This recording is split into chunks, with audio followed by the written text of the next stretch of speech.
The following episode of the Alec Canna Real Estate Show is an interview with a local mortgage broker named Daniel Sellis. Daniel's been in the business for 9 years and he's in the top 1% of mortgage brokers. I decided to interview Daniel for one of two reasons. The first one is he's just a pretty cool dude that I've known for a while. The second reason is I've noticed a shift in Daniel's business that I thought might be intriguing to talk with him about and share with an audience. Through this interview, we'll talk about a lot of different things. The first half, we talk more about sales skills, entrepreneurial mindsets, what you need to focus on daily in order to affect your business positively, developing relationships with clients, and much more. In the second half, we'll talk more about what Daniel does in his business as far as mortgages and loans, products that he offers, and services that he offers too. I hope you enjoy this interview as much as I did giving it. It was a great time, and thanks for tuning in. Man, so thanks for sitting down and meeting with me. So to anyone that's going to be watching this, this is the first time that I've done this. So I don't know how to do any lighting or anything like that. I don't know how the structure of this is going to be, but we're kind of going to go with the flow and see where the conversation takes us. So one of the reasons I wanted to reach out to you, man, is because, well, one, I've known you for a while. I've always liked you, but I like you even more seeing some That's of the stuff. thing. Yeah, so I've only increased how much I like you based on some of the stuff you've been talking about. I think it seems like you've matured business-wise in a way. What I mean by that is like you seem really focused as far as like prospecting goes, some of your content on Facebook and things like that. So I'm kind of doing this interview more for me because I'm just interested in hearing about you. And along the way, maybe some of the audience can learn a couple of things about mortgages or loans or wherever you want to talk about. For sure. So we can get into a lot of different things. But I guess my first question is, who are you? Who am I? Well, I'm Daniel. and first, really, I just want to say thank you. It's an honor to be even considered for something like this. And I think it is so important to have people that are like-minded have discussion. Because when you have discussion, man, ideas and different things can come up that are so interesting. Like there's so many things that you don't know, and then you start talking and it makes you think of a different variation. And I think it's so important for entrepreneurial mindset people to talk from different industries. Yeah. And even though, I'm in mortgages, you're in real estate, it's like, we are in two different industries, but we also are pretty much in the same industry. Yeah, exactly. And I think it's so cool to be able to do this. So I've been in mortgages for 8-9 years now. Like you just said, my mindset has completely shifted this year about what I need to do and how I'm going to grow my business. Really the focus of what I'm trying to accomplish going into 23 is going to be a completely different mindset and how I'm going to grow my business, how I want to be successful in my business. And I think that if you're seeing it, hopefully everybody else is seeing it too. And it's something that I'm really working on and something that I'm really trying to accomplish. So we've known each other for a while. We're beach kids, born and raised here. So we can't get out of this area. So it's cool to see two kids that we come from the same city, and here we are sitting today having an awesome conversation. So it's exciting. Yeah, absolutely, man. And I guess kind of jumping into things, I know that you've kind of started to restructure your business and how you're going after things. And what's really cool is I'm sure as a business, it seems like you're doing that. And I'm sure individually clients seem to notice that too, because it probably carried across the board.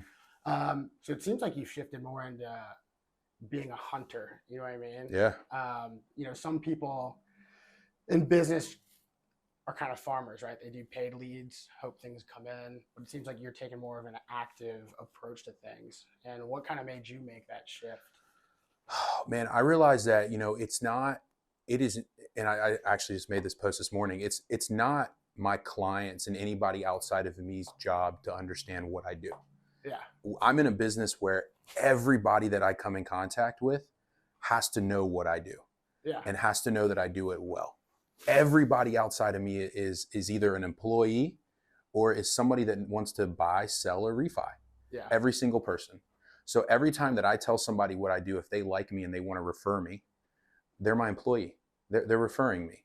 So it's almost like if you're in this business, if you're in sales in general, you have to shift your mindset that wherever you go, no matter what you're doing, no matter who you're talking to, if you're so focused that you can get everybody else to refer you, then man, you've done your job. You've done what you wanted to do. So yeah, the you said the paid leads thing, and it's great, and I understand why people do it, but I think that is just a small piece in this puzzle of prospecting clients. Do you think a lot of people go that route because they're afraid of picking up the phone? I do. Yeah. I do. And I think, and that leads to another point is picking up the phone. At first, when you first start out in something like this, you get so scared of hearing the no's, but then you get into it in a while and you realize, man, I can't wait to get a no. It kind of gets fun. Exactly. Because then number one, you get practice on how to overcome a no. Yeah. But the other piece to that is you get closer to a yes. Yeah, absolutely. And it's cool. So I know, like for myself, right, I track all of my numbers. So I know exactly how many phone calls it takes to convert someone. So anytime I know I get a no, like I don't give a fuck anymore, dude. Like I don't care. I just kind of like cross it off and I know I'm getting closer to that. You know? So it sounds like you do a lot of like kind of cold calling and stuff like that too. So I have started because I wanted to see, and it's funny. I cold call people as a real estate agent. Yeah, no, I saw that post you made. I do. Yeah. And because the thing is that if I'm a loan officer, I need to solve the problems of my customers. Yeah. Right. These are good nuggets. These are good nuggets that I'm giving out as far as like my mindset, and it's cool. Like I'll share it. But if I'm not solving the problems of my customers, I'm just solving my own problems. Like I don't have loan officer problems. I have real estate agent problems. Yeah. So when I realized that, okay, what are y'all's problems? Well, when you call a listing, they tell you no. Or you call a FSBO or for sale by owner, they're telling you no. Yeah. Why is that? So yeah, I called one. I was like, hey, and I didn't even try to sell it. I just was like, hey, I'm an agent and I noticed you have a for sale by owner sign. I was curious if you ever thought about listing. No, leave me alone, click. Yeah. So, and I gave it a little bit of time and I called back and I was just like, hey, look, I called you earlier. I'm not really an agent trying to solicit or trying to list anything. I more so just was curious just because I want to understand why don't you want to use an agent? Yeah. And they're like, well, we don't want to pay their commission. Yeah. And I'm like, man, I get it. Like I get not wanting to pay a commission to something, but you're paying for a professional service, right? If this guy knew how much his home was actually worth and paid the commission, he would still make more money. 100%. Yeah. So, it is funny. Like some people, I don't know if it's just kind of, and I call for sale by owners all day. I call expired withdrawals. Like pretty much every sale I've had this year and in my pipeline is just cold calling for sale by owners, expired withdrawals. And it is funny. There are some, and you're not going to get a yes from all of them, right? And if there's any agents watching this, I think you could probably call 1,000 people and just say something like, hey, my name is Alec. Do you want to sell your house? And somebody will say yes. Yeah. Like if you make enough phone calls. But it is funny, like there's just some for sale by owners that just kind of guess their value and they could make they could pay a commission to an agent and still make like $100,000 more. Yeah. But they don't have anyone that tells them that. Yeah. But it's just doing something. And and you said you cold call, you don't pay for the leads, which is amazing. And it's about just doing activity.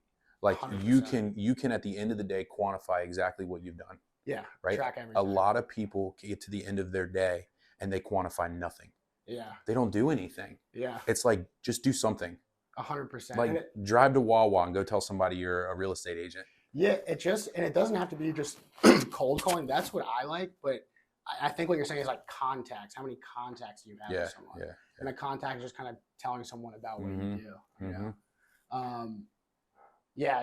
It's interesting. A lot of people I think can get stuck in doing the busy work. Like, all right, I got to make these calls, but let me do my business card first, or let me make my website look nice and pretty. But really, you're not talking to anyone or like letting anyone know about your business.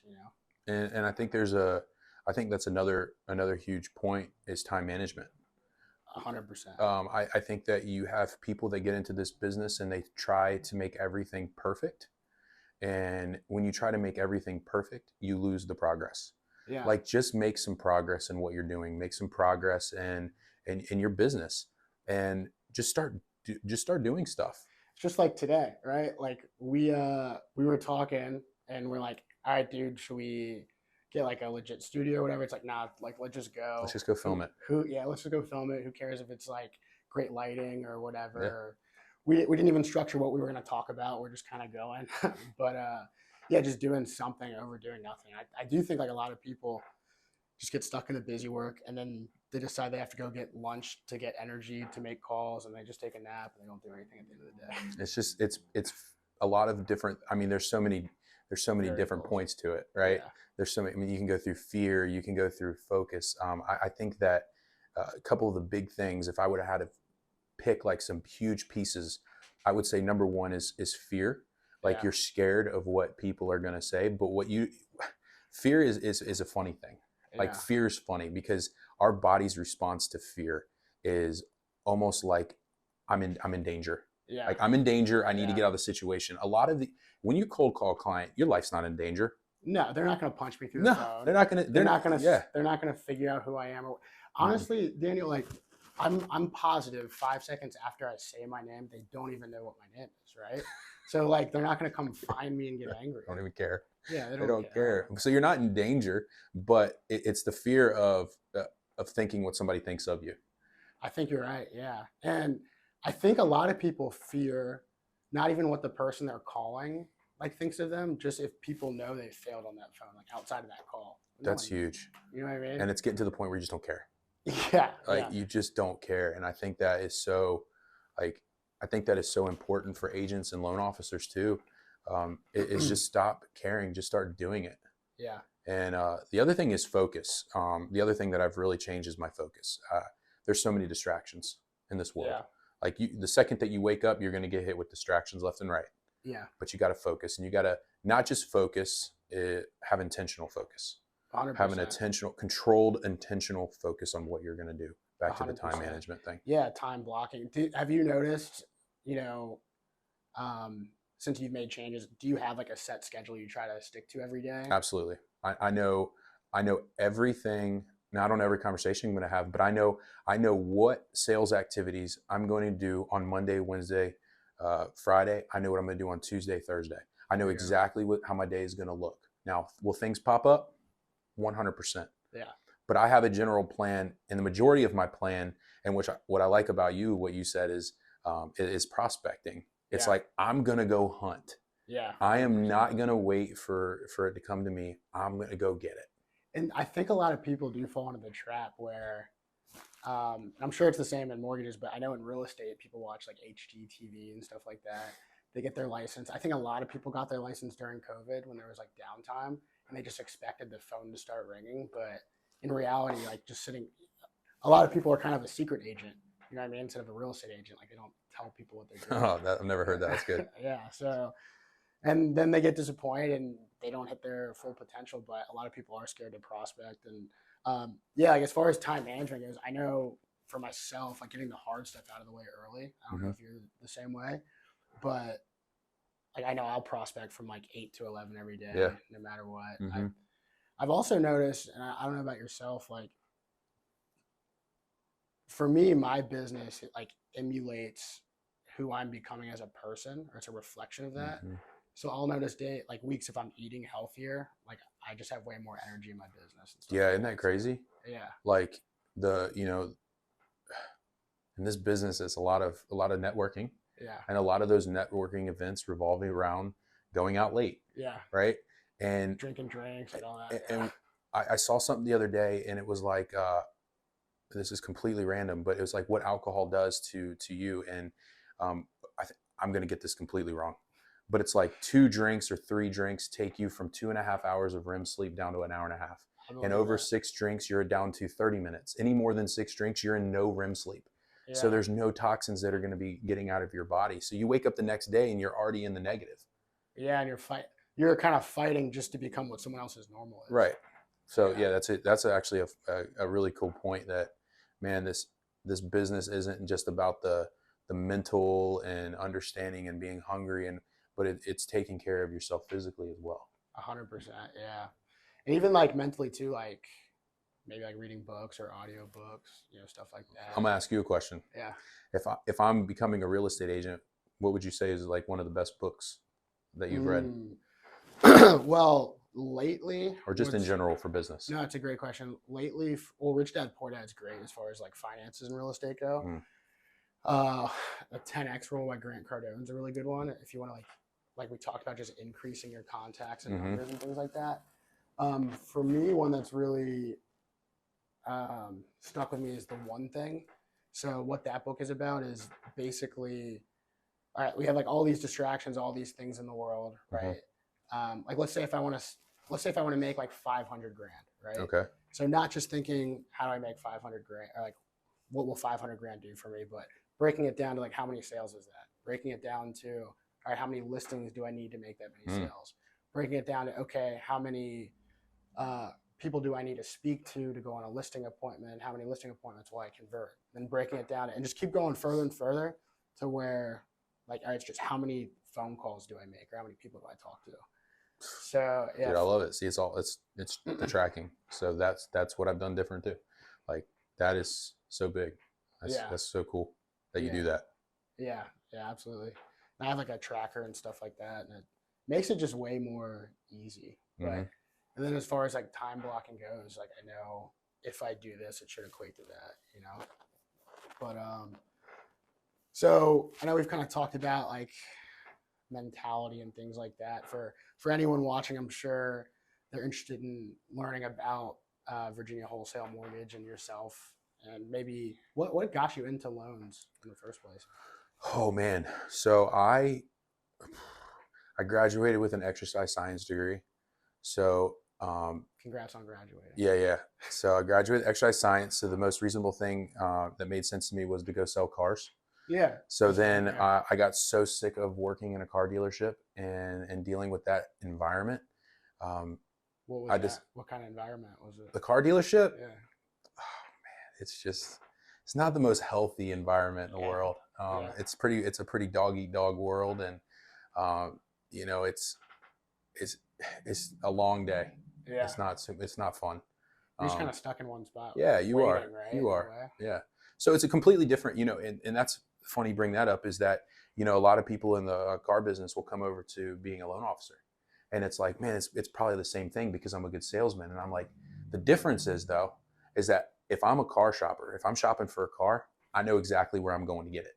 Yeah. Yep. If I want a Toyota, I'm going to Toyota. If I'm going to Chevy, I'm going to Chevy. Yeah. If I want a Ford, I'm going to a Ford. I know where I'm going to go. I already have my mind made up that I'm going to go get this car. So it comes down to, let's agree upon a number and I close. Yeah. With mortgages, with real estate, it's a little more creative than that. No one's coming to you to come get it necessarily. Yeah. It's your brand that they're going to come buy.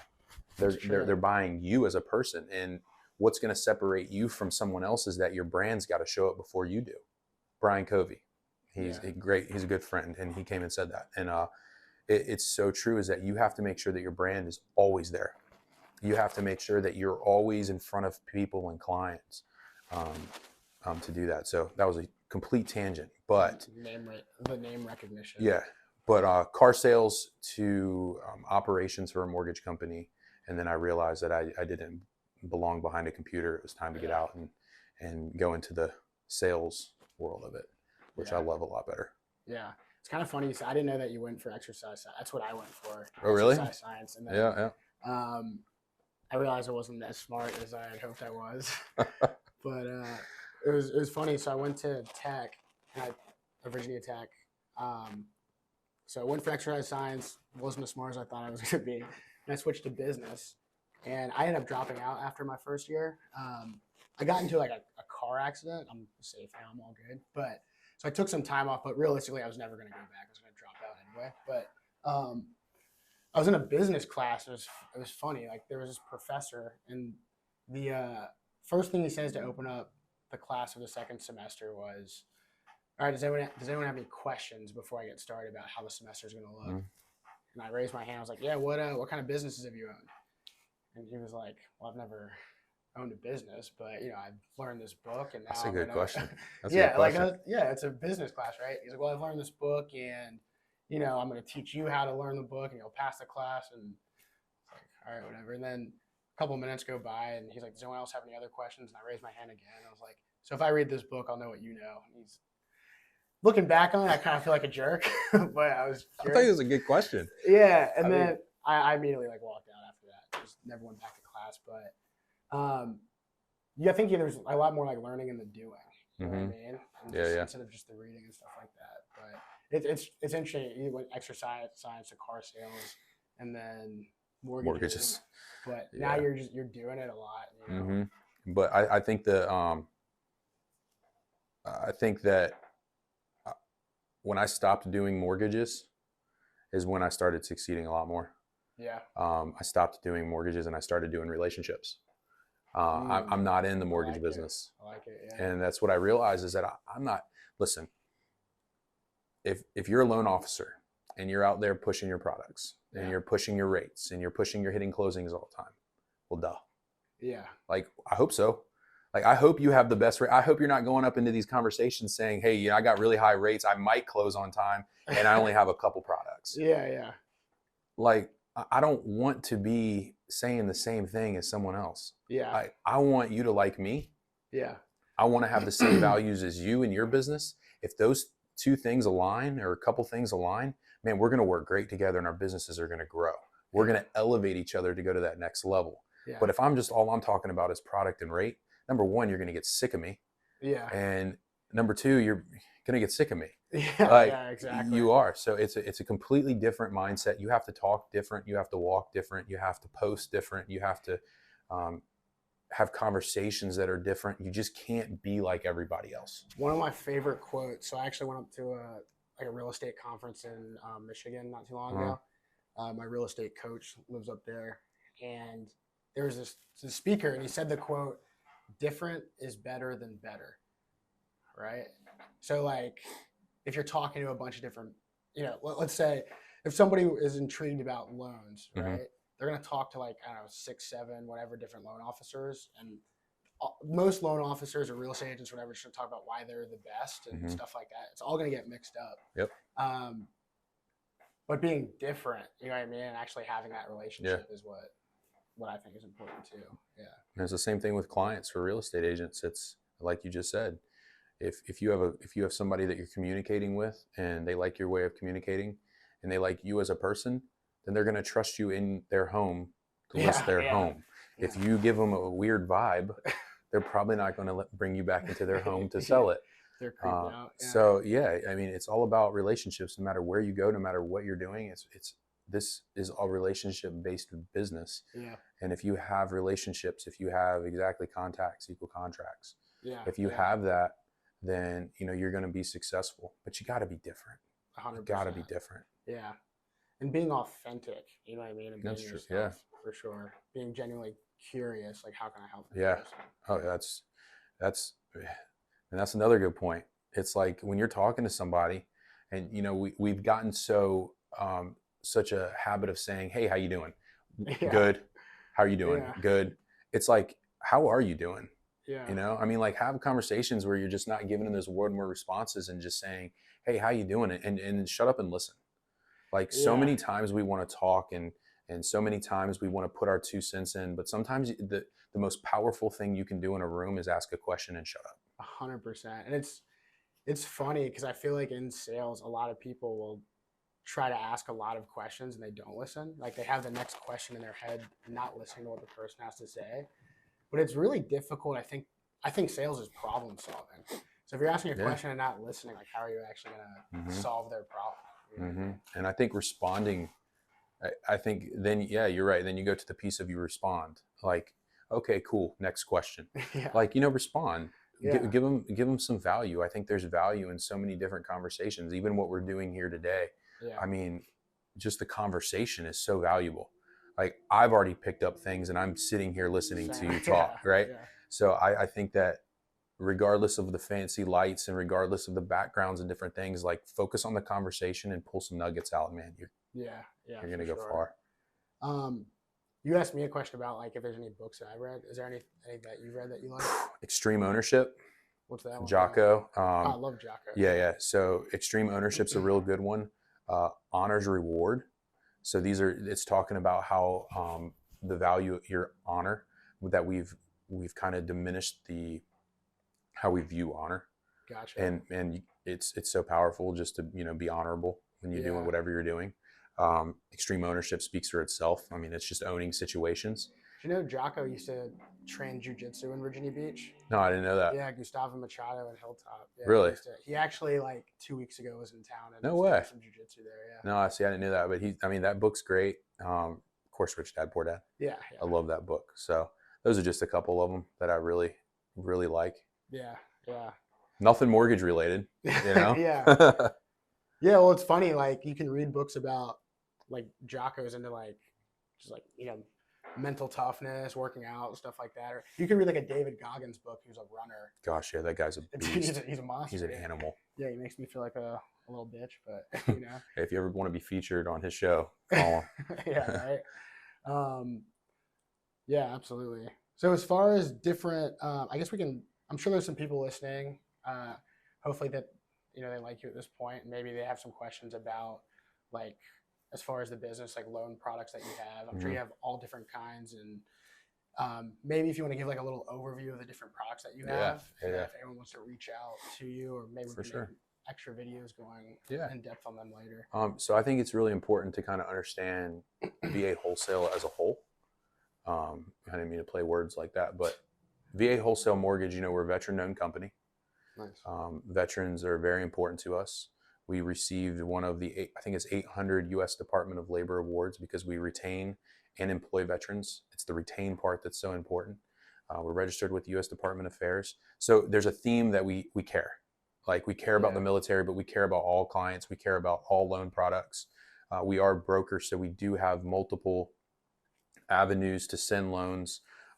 But just like everybody, we have all the normal loan products. But a lot of people have been asking me about like investor loans, DSCR programs, which is the debt service cover ratio loan, which is a really cool product. You don't need any income, and you can buy an investment product. You can buy an investment loan as long as your profit on your property are above the expenses. You can qualify. Wow. So as long as, like, let's say if someone wants to buy a rental, they don't have to show what their income verification is, but as long as there's provable cash flow prior to purchasing, that's really cool. Yeah, we use the ratio, the debt service cover ratio, and it's a really cool product. I've done a bunch of them, and they're very easy.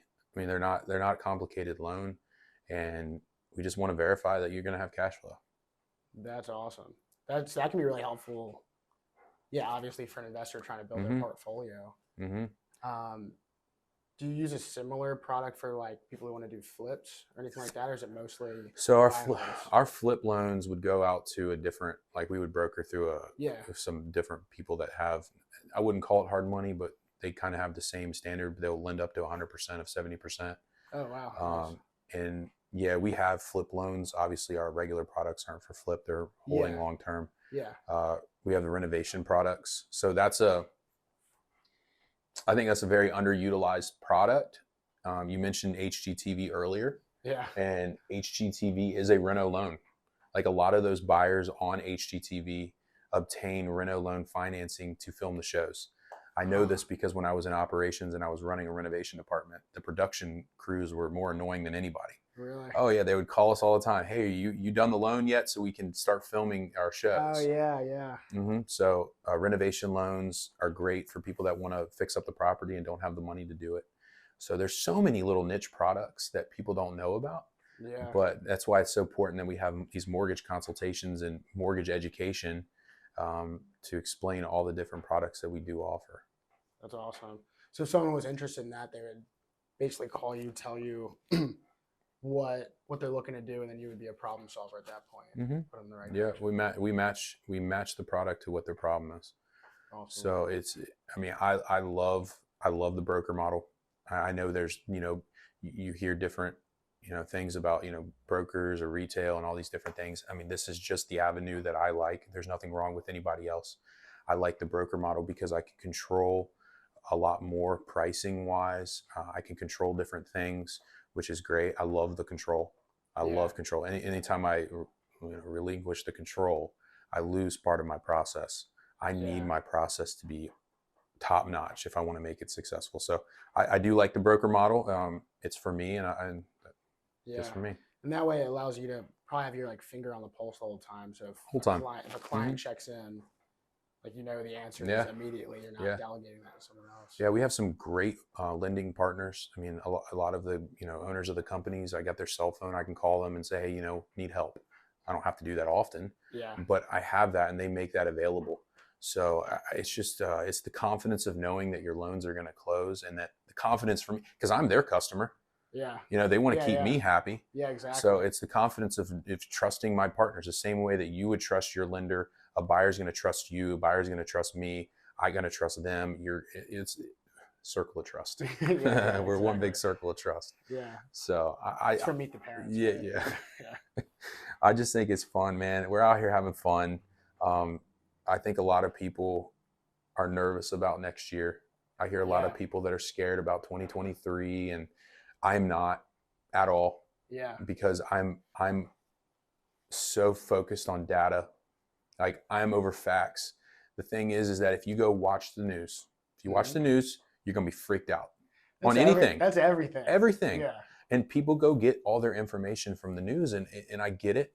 But if you know the actual facts of what's coming, and the facts and the data and the graphs and the historical information over the course of the past 100 years, you would sit there and be like, well, I'm not worried either. Yeah. Well, the news is kind of like, it's like if you watch like Breaking Bad or something like that, right?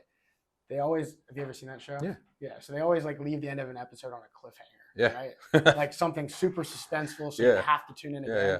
It's the same thing as the news, right? Like they have something crazy they want to Yeah. say, like, all right, check back in tomorrow to see where we're progressing. Yeah. On this. Here's how bad the housing market's going to crash tomorrow. Yeah, It's like, right? it's not going to crash. There's Yeah. going to be no housing crash. Yeah. It's going to normalize, and it's healthy. Like, this is healthy. 100%. I think one thing a lot of people don't realize is, 2022 or 2021, it was literally like an anomaly. 100%. It's there's not many times in the housing market where there's been a pandemic where the world shuts down, interest rates go to like whatever historic lows, and then home prices, all that stuff. It was an anomaly. So if you take out, like this past year, and you look and you kind of back up and look at the market as a whole, it's still going up. 100%. Yeah, it's 100%. And inventory is still low. Extremely, yeah. And, there's no greater time. And I know it sounds cliche, but there's no greater time to buy and sell. 100%. Yeah. Because then if you do wait, you're going to get in this wishful buyer mindset, is what I like to call it. And what it is, 2 years ago, we had people that there was 27, 30. I mean, you experienced it, like 30 offers on a home, Yeah. 25 to 100 grand above list price. Yeah. I mean, appraisal guarantees. So you had your buyers that said, I'm just going to wait for the market to cool down. I need it to relax, less competition. It'll be great. Well, we're here. We're here now. Yeah. Less competition. There's still a little bit, but less competition. Now the interest rates are higher. Well, I'm going to wait until the interest rates come back down to buy. I think what I've noticed is there's just some people who are never quite ready. Yeah. And that's okay. But I do think now is still a good time. I think it's education. It's us educating the buyer, educating people to understand is like, you don't have to be fearful. Just know the facts. Yeah. And a lot of people might just be fearful and take that step back because they don't know what's going to happen. Mm-hmm. Understand, they're not the professional. Yeah. So understandably at that point, but it is interesting. Yeah. Some people are just waiters and never doers and things like that. Which again is okay. And I get that. It's just knowing, like, when you know something, it makes you feel a lot better than when you're wondering. Yeah, for sure. That's our job. Yeah, exactly. Exactly. Yeah, people understand things. Absolutely. So for the non-investor out there, so you mentioned investment loans. So I'm assuming you obviously have like kind of standard like VA loans. VA conventional, FHA, USDA. We have bank statement, P&L, 1099s, the renovation products, the investor products, but just, your regular loans. We have those regular loans. Cool about us is that, we don't have overlays, or when lenders put extra rules on loans, we don't have those overlays. Gotcha. We just don't have any of that. We can go down to 500 on FHA and VA loans, FICO scores. Oh wow. Conventional, we're like everybody else, but FHA and VA, I've had some really cool stories with some VA buyers and FHA buyers under that 580 coming to me and get denied. I was just about to ask. It's funny you just said. I was about to ask. Do you have any stories that you want to share that maybe there's someone out there that's like, oh, dude, my credit's like here, or like I got denied here. Yeah, I have some. So I have I could be a whole nother segment of stories. Yeah. But two stick out to me. I had a young VA buyer, just recently married, and he got denied. His score was, it was in the 530s. It was a VA loan. I looked at it and he just had a couple things happen medically, like, got behind medical and it tanked his score. And I looked at it and I was like, man, it's not a bad loan though. Like he makes really good money. He has low debt to income. Like everything looks really good on the loan. We submitted it and we got it closed in 30 days. There you go. Yeah. And then another guy, man, this story is crazy. And, I talked to him a long time ago and he said I can share it anytime that I'm talking, but he, in the same year, he had lost his daughter and lost his son, and his daughter was in a tragic skiing accident. Jeez. And became paralyzed. Man. And he came to the area to be near to one of the hospitals, and he found a builder, not a flipper, who was flipping a home, and met the guy and specially customized every entryway into this house for his daughter to get into a wheelchair in the house, and customized everything. He had gotten denied on a loan, and he came to me and he was like, came to me through Facebook, one of my posts, and he was like, "You're my last hope." And, not to sound like the hero here, but there were some things that we had to do, and I will 100% give it to the real estate agent. One of the things that we had to get done, it just doesn't get cleared. She drives to the local congressman's office and says, "Here's the paper. I need this cleared." Wow. Congressman cleared it. That's awesome. Cleared it. So we got the loan closed. He got into the house, him and his family, this special house. I think that was probably one of the most special loans I've ever closed. It's got to be. Veteran guy, and I'm going through some tough times. He was like, "This is the first time in a long time that something's gone my way." Man, it's stories like that.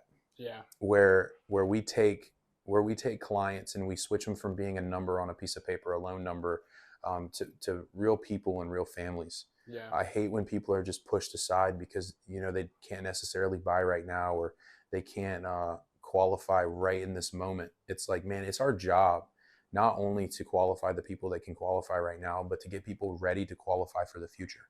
Yeah. Like, what are we doing if we're just for instant gratification? Yeah. Like, there's so many people out there that are hurting, and maybe we can be that. Yeah. Like, the problem solver. We can be the problem solver, and we Yeah. can give them that little glimmer of hope and give them a win. I like it. I think that's probably a good place to end. That's That was a lot. That's a really, That was a lot. a really cool story. That was a lot. So for anyone watching this, do you want to, again, just tell them who you are, if you have like an Instagram or Facebook Yeah. or anything like that? So and how they can get a hold of you. Yep. So if you Google Daniel Solis Mortgage Team, you will find that. If you go on Instagram, please like my Instagram page, follow me. We're getting the number up there, but it's at @_Daniel Solis. You can follow me on TikTok. You can follow me on Facebook, Instagram, YouTube Shorts. We also will do a monthly podcast as well, so I'll have to have you on there. Okay, cool.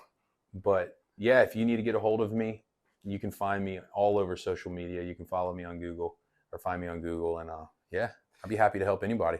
And one other question too. So we're in Virginia right now. Do you operate in any other states? Oh yeah, besides that's good. Virginia? Yeah, so Virginia, Maryland, Washington D.C., North Carolina, Florida, and soon to be Georgia. Awesome, good stuff. All right, thanks guys.